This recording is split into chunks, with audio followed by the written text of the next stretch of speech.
Hey guys, it's Sherry Vegas and welcome back to my channel. So in this tutorial today, I'm going to show you how you can take real fruit and resin to make your own fruit-themed fruit bowl. That's a little bit of a tongue twister. But if you want to see how I do this, stay tuned.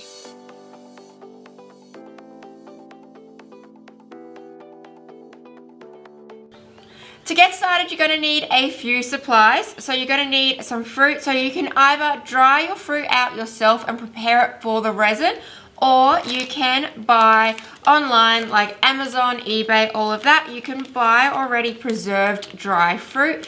It's completely up to you on which method you want to do. I'm going to show you today how you can get the fruit and dry it out yourself, and then I'm also going to show you how you can use the pre-preserved slices of fruit as well. So I'm going to show you the two different styles depending on what you'd prefer to do. This will also depend on what kind of fruit that you want to use in your resin. Will depend on whether you can buy it or you need to dry it out yourself. The next thing you're going to need is a silicone mold. So today for my fruit bowl, I am going to be using this massive mold, it's bigger than my head, to create a really big statement fruit bowl theme. This one I have made myself, so if you want to see how to make your own silicone molds, I'll add the little link up here on how to make them. They're not too hard, but this did take quite a lot of resin, of silicone to make this mold, but it's a real big, beautiful statement piece mold, bowl. I feel like my tongue is twisted today. I cannot speak properly. I'm so sorry. But yeah, otherwise you can go on Etsy. There are a lot of people on Etsy that will make their own silicone molds, all different shapes, sizes, or you can make your own, or you can just buy a smaller one. I also do have this smaller version, which will make a pretty cool bowl as well. So I might do a different effect and do both together to show you the two differences. Then you're going to need your resin. You want to go for an epoxy casting resin, generally a 2-to-1. I'm going to be using the Make Art Crystal Cast resin just because it's one of my favorite casting resins to use, and it's also quite like affordable for the quality that it is. So I'll add the link to where you can get that. Otherwise, whatever epoxy casting resin that you want to use, and you're just going to need some fruit that you can dry out. When it comes to drying fruit and getting it ready for resin, it does make a really big difference the type of fruit you pick. So any sort of citrus fruit is great because it does have this outer layer which will hold it all together, and they always dry out really well. You want to try to cut it as thinly as possible. The thinner you get it, the more options you have with it. So if you want to add these into coasters, obviously if you cut them really big, they might be too thick to fit into a coaster mold. I am doing quite a thick mold today, so I can cut them a bit thicker. But the thinner you get them, the more options you have with them. It's like also with the pressed fruits that you can buy already preserved. They're all super thin, so you can put them in loads of things. Like people use them to put them in like on the backs of phone cases, in coasters. You can really do a lot with them. But your citrus fruits are going to be the easiest to dry out yourself. All the other fruits that don't sort of have, I guess, the best way to describe this as like a barrier that will hold them intact, are going to be a little bit harder to dry. So if you're cutting just a slice of strawberry, it will just be that little bit harder to preserve to keep its shape. But these will hold their shape really well just because of how they are. If you do have access to a food dehydrator, I would highly recommend using that over the oven method. Food dehydrators are going to just dry the food out really fast and you're going to get better results. Unfortunately, I don't have one, so I am going to just be using my oven. It took about 10 hours for all of my slices to sort of dry out properly. I just placed them on a tray and then stuck them into my oven on the lowest temperature possible, and it was about in 10 hours time when they were ready. So the oranges and the lemons dried out really beautifully, just like this.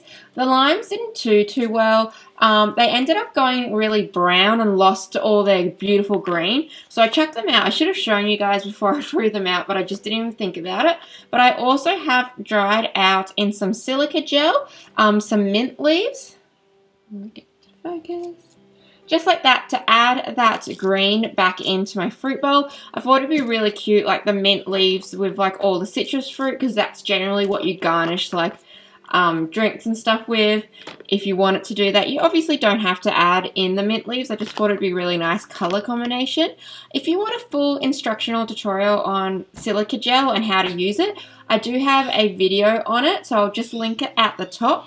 But basically, I've just placed my mint leaves in some silica gel and left it alone for about a week for it to fully dry out before I start placing all of these into my silicone molds. The reason why I didn't put my fruit in the silica gel is I've done it before, and because the fruit, any sort of fruit, it's going to be sticky because of the sugar that is contained within the fruit, that all the silica gel, like all of this really fine stuff, sticks to this non-stop and you just cannot get it off no matter what you try. I've ended up getting like paintbrushes trying to brush it all off, and it just sticks in and dries actually into the fruit. So it doesn't work out that well because you're left with it like all over the fruit. So that's the only reason why I didn't do like the silica gel method when I was drying out this citrus fruit, is because I've done it before and it just ended up coating the fruit and I just couldn't get it off. I'm starting off with 150 mils of my casting resin, and I'm just pouring a little bit in at a time and then using my heat gun to pop any air bubbles. Because of the way that my mold is designed, I'm not going to be able to get my heat gun down around the sides, so that's why I just pour a little bit in, pop the bubbles, a little bit more, pop the bubbles. This casting resin is really good for not getting bubbles because it's really thin viscosity to this casting resin, but it still helps just doing that in stages. Then I'm just going to be placing down all of my fruit. Don't worry about me not having gloves on at this stage. I'm literally just placing it down and then using my paddle pop stick to push it into place. I didn't get any resin on myself. I just find it is easier to work without the gloves while placing the fruit and the leaves, just because my gloves were really big and I couldn't work with them. So if you do think you're going to get some resin on yourself, definitely wear gloves the whole way through this process, but I am pretty skilled at not touching resin at this stage. But anytime I did re-pour the resin, I did put my gloves back on just for safety. Something really important to note is why we need to dry out our fruit and our mint leaves before we place them into our resin. So resin doesn't do well with any items that are full of moisture. So if you try to add fresh fruit without drying them directly into resin, it might look good for a few days, but what you're going to find is over time that moisture gets trapped in that resin and has nowhere to go, so then all your items will start to rot.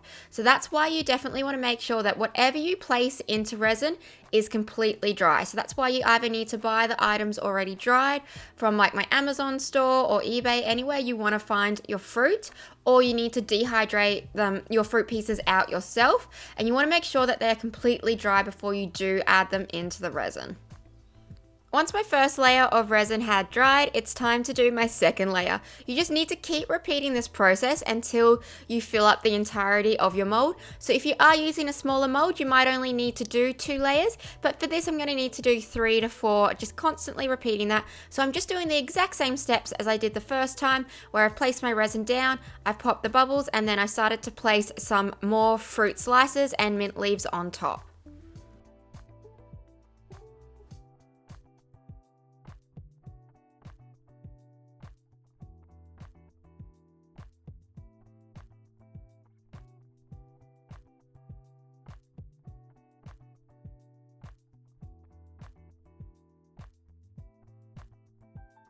So now that all my resin is dry, it is time to demold my bowl out of my mold. It is going to be a little bit of elbow grease because it is such a big mold. So basically the bigger and the deeper your mold is, the more effort it is to pull the piece out. You can also do smaller sizes. You can really just take this technique and replicate it however you want. I also think like an ice bucket would be really cool if you had an ice bucket mold, because that way you could have fruit around the outside and then like your drink in there, and you could have a cute little fruit themed ice bucket that you could do bellinis and stuff like that with, and use it when you had parties. You can do coasters, you can do really whatever you want with this technique. But yeah, it's time to demold it.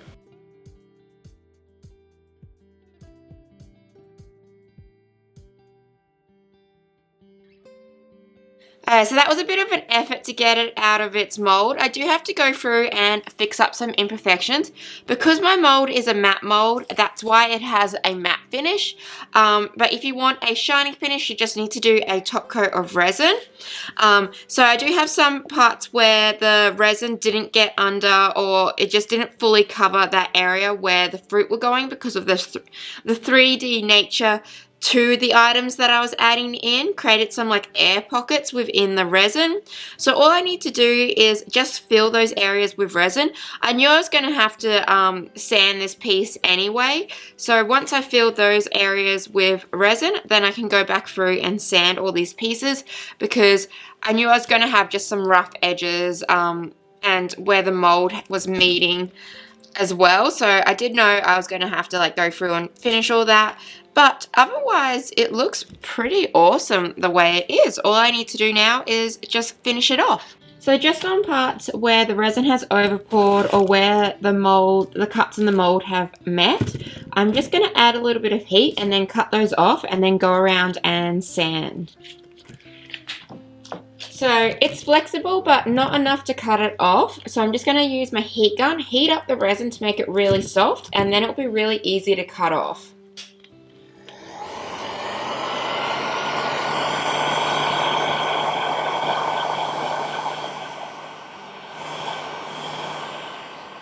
Like, it's even just pulling off because the heat's just made it so flexible, and it just saves me having to sand a lot off.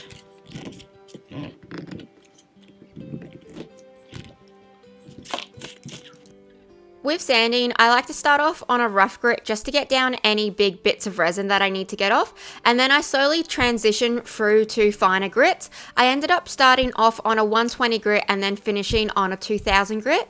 I am going to be top coating this, so I don't need to get it too perfect, but I want to make sure I've got no bumps or lumps from the resin. The places where I did get those air bubbles, I'm just going to mix up some more resin and use a disposable syringe to fill them in. I find the syringe is just helpful when you are doing like smaller areas where I don't necessarily want to get this resin all over my bowl. I just want to get it into those key spots, just because it means there's going to be less sanding for me to do once this resin has dried, because it will not come out completely flat even though I am filling in those gaps, so I will have to sand it back before I do my top coat of resin.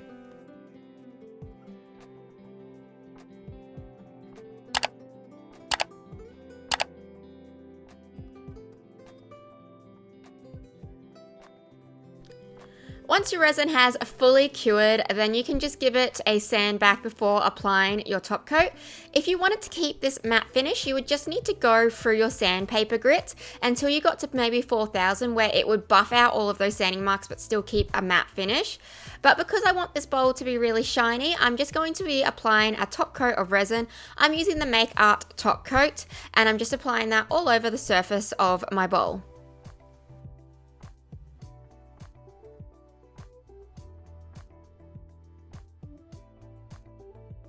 So if you don't know already, I have started up a new Instagram, so feel free to go and check that out. It is nothing but art.